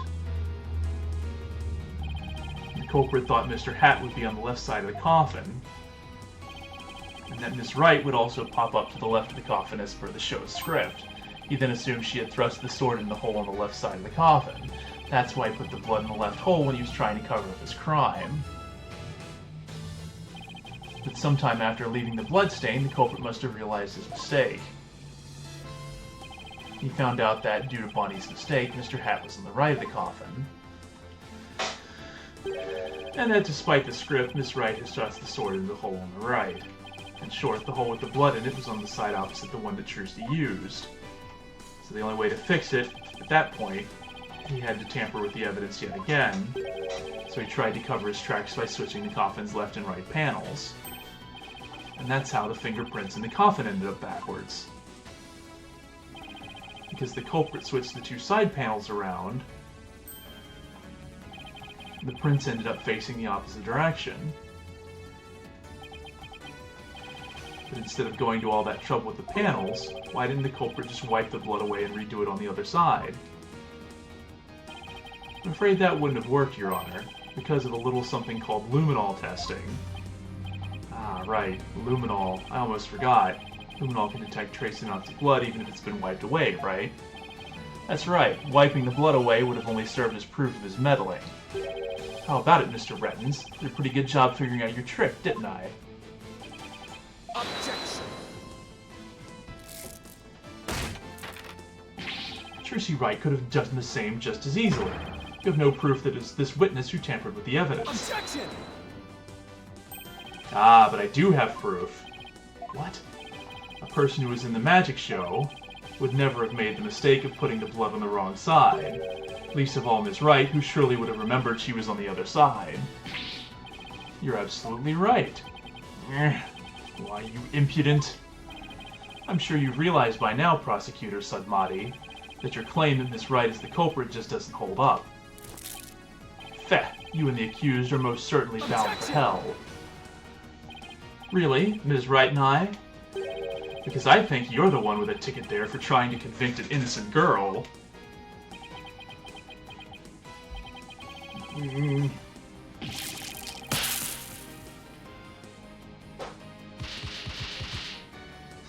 Dang. 5-hit combo. As for the true culprit, he's someone who knew how the show was supposed to go, but didn't actually see it.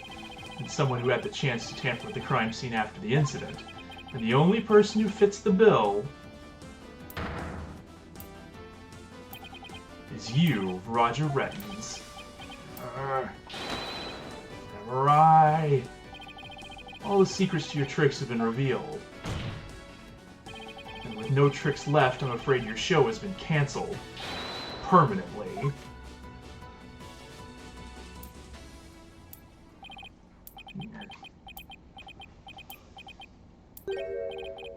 All of my secrets have been revealed, you say?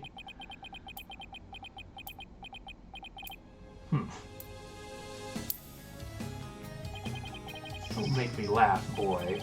Mine is the true, real magic. There are no secrets to reveal. Behold, ladies and gentlemen, the true power of the great Mr. Reyes. Witness a magic far greater than true grammar eyes. Burn. Crumble. Fall to my furious flames, great Mr. Reyes. We'll bring an end to you all. And now, for the final heir to the Grammar name, right here, right now, you too shall... Huh? No, this isn't right.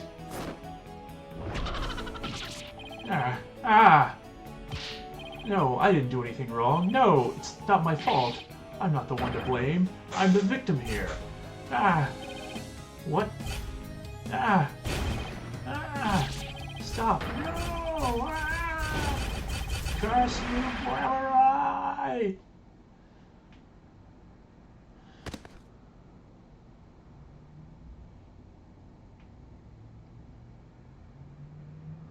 It was okay as far as final acts go. Curse those Grammar Eyes. It's all because of them. Even now they wound me. Curse them all to the abyss.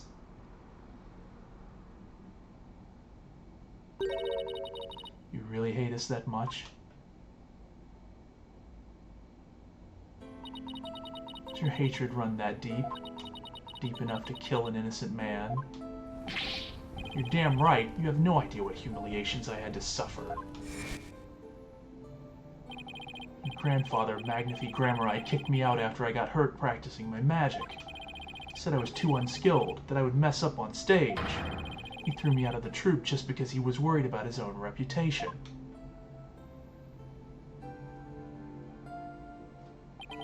Since I was but a child, it was always my dream to become a great magician.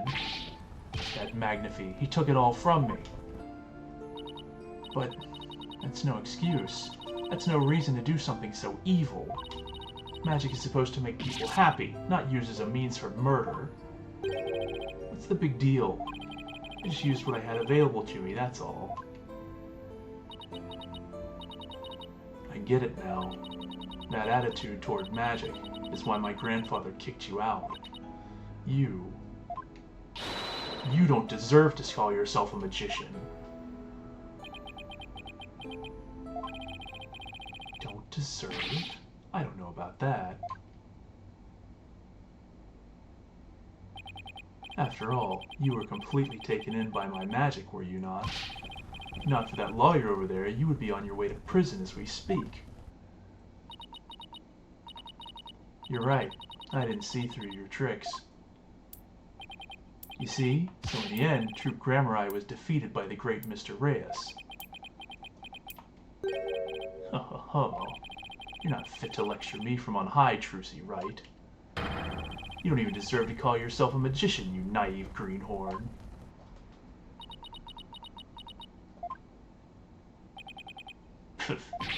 Wah! Take that, Grammar Eye, you lose. If anyone needs to learn to let it go and move on, it's this guy. The court and my prison can both burn in the flames of my creation. Wah! Bailiff, take Mr. Rettens away, and bring a fire extinguisher just to be safe.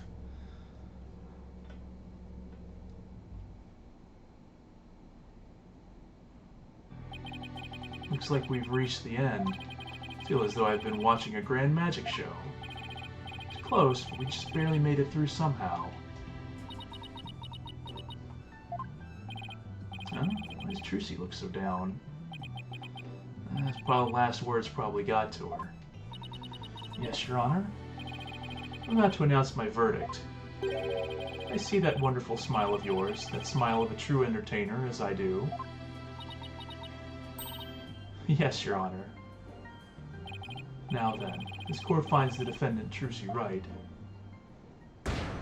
not guilty.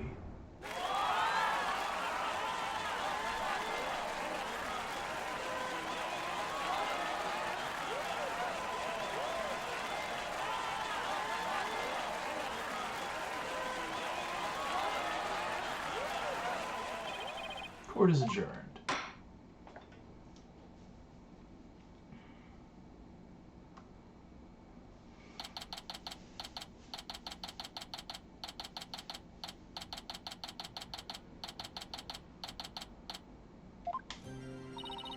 Thank you for everything, Polly.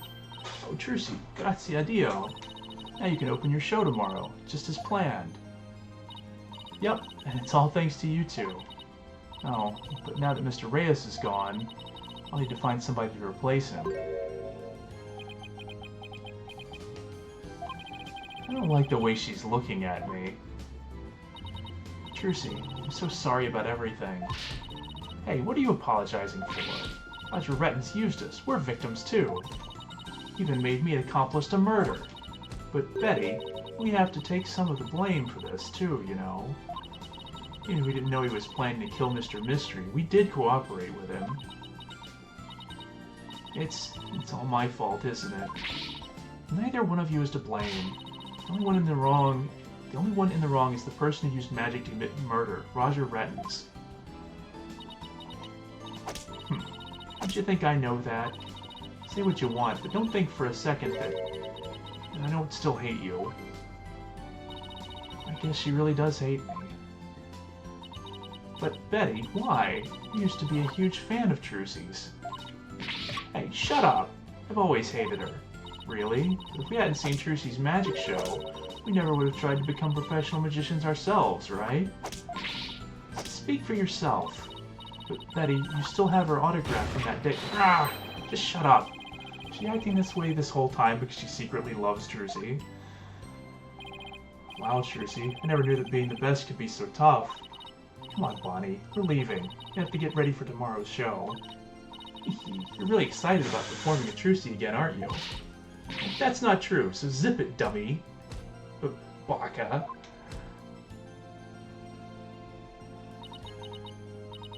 Polly, do you think I really am a naive greenhorn? Huh? No way. She's not. Yeah.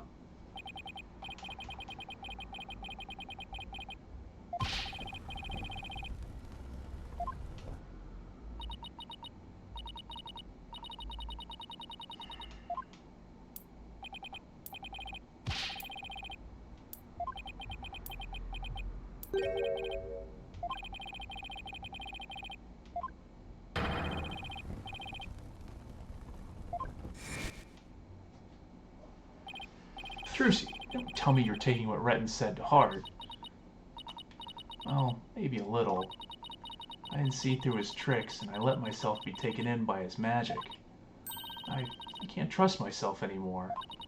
Maybe he was right to call me a greenhorn. You shouldn't take stock in his words. He doesn't even know the first thing about you. Huh? A wonderful Gramarye magician. You should be proud of yourself. Thank you, Apollo. What makes you say that? I know you're a wonderful Gramarye magician because of this. I'm gonna save.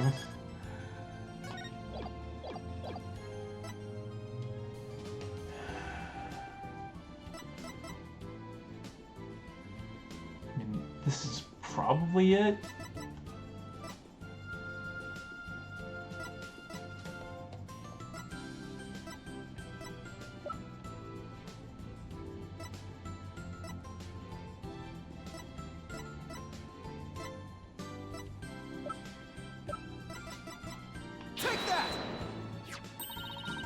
Grandfather's notebook? Gramarye Creed. A true entertainer always keeps a smile on their face. You performed your magic trick in court today. You showed the world your dedication to your troops' creed. Even through all the jeering, you kept a smile on your face and won the crowd over. You are everything Magnifi could have hoped for in an heir. You're a great magician, Trucy. A great magician? Me? You really are. That's why. You don't have to worry about what Retin said. These are real cretins. Yuck, yuck, yuck. Well, Polly, thank you. Still, I couldn't have done it without you. I would have lost my nerve if I'd been alone up there. And I was able to keep on smiling because of you. Me? I remember what you said to me in the detention center. After all, you're sure you swapped the swords, right? I remember doing it, and I just know it wasn't your fault, Trucy. But how can you say that? I don't have any proof it wasn't me. I know you're a great lawyer, Polly, but I believe in you, Trucy, and I believe in your skill as a professional magician. So I'm going to prove your innocence. Don't worry, you're going to be fine. Your words were what kept me going. Apollo, thank you from the bottom of my heart. Now I can be everything I was meant to be. Trucy's real smile is the best. I'm so glad I could help make that happen. Emma? Really sorry, Trucy, for everything. But why? Well, I wasn't able to convince Prosecutor Sadmati what a good person you are. I had to testify against you, too. You have nothing to apologize for. You were just doing your job. You're too kind. Oh, I don't know about... Huh? Something wrong, Emma? Oh. Prosecutor Sadmati, what are you doing here? Detective Sky. Yes? Require your forensic expertise in order to close this case. Come, let us go. Wait, Prosecutor Sadmati. The trial is over, Mr. Justice. You and I are strangers once more, with no further need to interact. Strangers? Have you really forgotten all about me? What?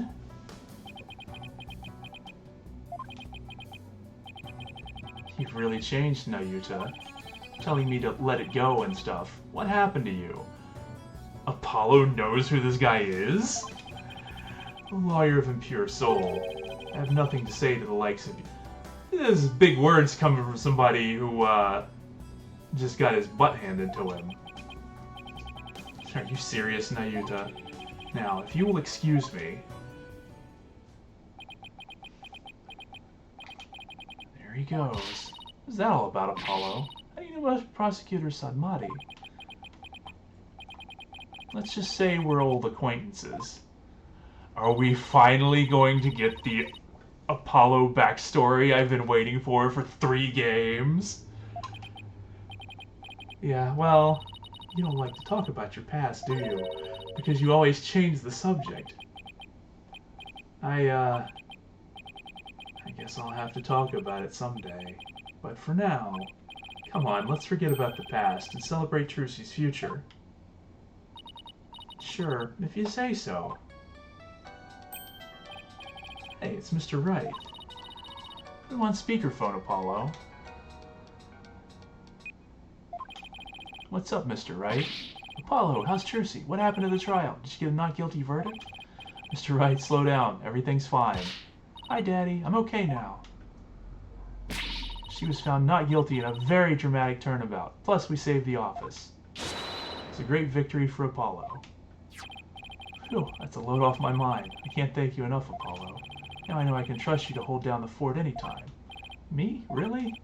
Yes, you. You're a real full-fledged lawyer now in my eyes. A full-fledged lawyer? I still can't wrap my mind around it. Thank goodness you were there to take care of everything. And thank you, Apollo. No need to go that far, boss. Especially not in front of everyone. Oh, and by the way, I won't be able to make it to tomorrow's show, so I was hoping you could go. You'll do that for me, won't you? Of course. I wouldn't miss it for the world. Full-fledged. So Daddy asked you to come to tomorrow's show, huh? As my assistant, right? No, he just asked me to go cheer you on. Okay, then I'll be sure to save you the best seat in the house, Polly. The best seat in the house? I really appreciate the thought, but... Good, then it's settled. the best seat in the house on the stage.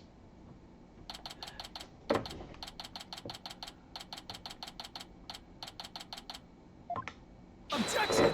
Uh-huh. I should have known. That this is what she meant. Schoolgirl Trucy Wright will now perform her greatest illusion yet. There are no tricks or gimmicks here, ladies and gentlemen. This is real magic. Wait a minute, you're kidding, right? This isn't a trick or gimmick, right? I'm too young to die. Now then, Mr. Hat, you know what to do with that sword. No, wait, stop. No! And that is how Trucy and Gramarye Land ended on a rousing high note, with a big round of applause and Polly's ear-splitting screams. What kind of an ending is that?